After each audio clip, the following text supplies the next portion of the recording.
فيه أم يعني أصيبت في مصلى النساء في هذه اللحظات، نسأل الله أن يشفيها، توفيت، نسأل الله أن يرحمها، اللهم ارحمها برحمتك الواسعة، ماتت وهي في بيت الله. لا إله إلا الله.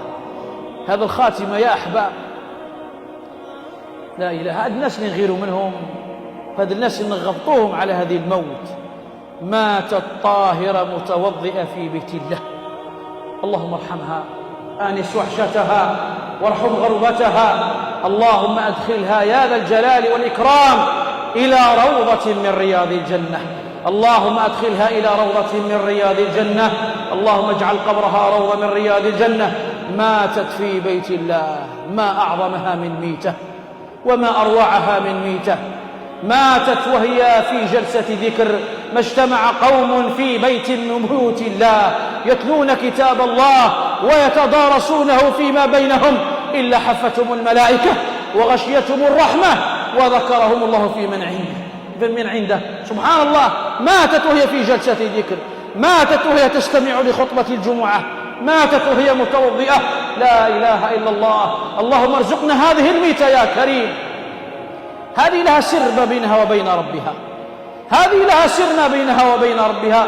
اللهم يا رب ألحقنا بها مسلمين لا مبدلين ولا مغيرين، أهلها ولداتها اللهم ارزقهم الصبر والسلوان.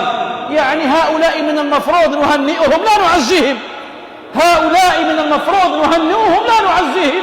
ماتت المرأة في بيت الله في يوم الجمعة، والنبي عليه الصلاة والسلام يقول: من مات ليلة الجمعة أو يوم الجمعة وقاه الله فتنة القبر. ماتت في يوم الجمعة وهي في بيت الله تستمع لخطبة الإمام. أسأل الله أن يجعلها جوار النبيين والصديقين والشهداء والصالحين وحسن ذلك رفيقا. جاءت زائرة إلى بيت الله، هذه المرأة جاءت زائرة إلى بيت الله، وحق على المزور أن يكرم زائرة.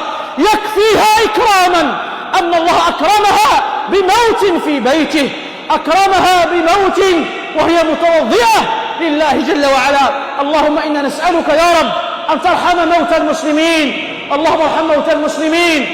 اللهم إنا نسألك ميتة سوية ومرضا غير مخز ولا فاضح.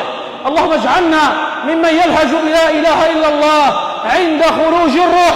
اللهم أكرمنا بحسن الخاتمة. اللهم إنا نعوذ بك من سوء الخاتمة.